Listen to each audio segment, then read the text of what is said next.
And let's get some insight on what's been yet another tumultuous week in Washington. For that, we turn to Leslie Sanchez, a CBS News political contributor and Republican strategist. Leslie, good morning. Good morning. Let's go back first to the whole issue of revoking the security clearance for ex-CIA Chief John Brennan and the backlash that's come from the intelligence community. What does this do to a relationship that the White House has had with the intelligence community that was already, very frayed? It was very fractured, definitely, and there was such a quick response. I think what's different about this conversation is the fact now you're seeing this collective response together with particular actors such as Robert Gates, General Petraeus, people that have not particularly been in the political fray, right, who've remained really quiet. Some people thought because they were looking for new positions in the administration as things shifted. But you can see this is definitely a line that was crossed.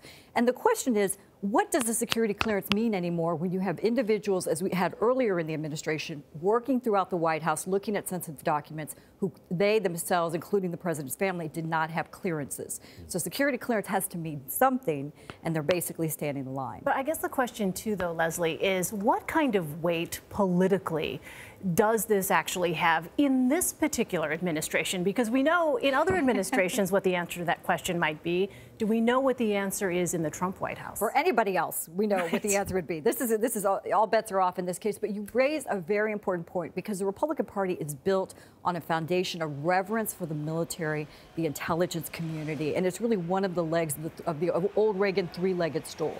When you're talking about defense and national security. So for Republicans who have really kind of held their nose, supported the president, this is where that line is that you're going to start to see in the midterms, where people such as, we talk about these educated suburban folks, retired military, who are getting a bit tired with the antics, and they want to see true leadership. And this is going to be one of those dividing lines. Leslie, in John Brennan's interview, he really called out Republicans on the Hill, saying that they need to do something before something gets worse with the president, before it gets really bad. Is there any impact from that we might see? Well, it's divided. So a lot of people see John Brennan as that American patriot who is, regardless of the political consequence, he's taking a stand.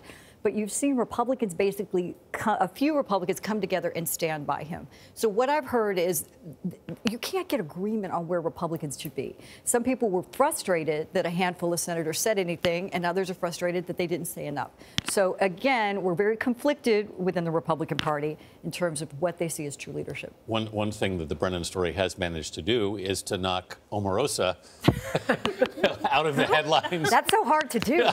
She'll be back. She'll be back. It's a significant achievement.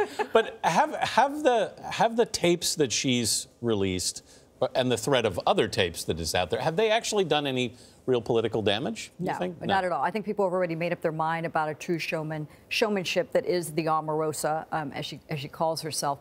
I think we're going to continue to see an escalation of this as these tapes continue to involve the Trump family and other high-level individuals. I think that's what people are, they term as sweating bullets within the White House. You don't really know what is coming next. That anticipation is probably the biggest response you're going to get.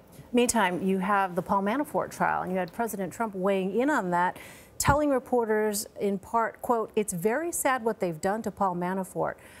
Politically, Leslie, does it make any sense for the president to keep weighing in, and why do you think he continues to do so? Well, the hard part of that, Elaine, is he's feeling sympathy for somebody who basically was evading taxes of $50 million. I think if somebody evaded $1,400, they would be chased by the IRS, and I don't think there'd be a lot of sympathy for that. So it's odd that the president would still continue to take a stand. And you've seen Paul Manafort be increasingly very quiet. So it's not a very good political move, nor is it a good legal one. All right, Leslie Sanchez, great to see you, Leslie. Thank you. Thank you.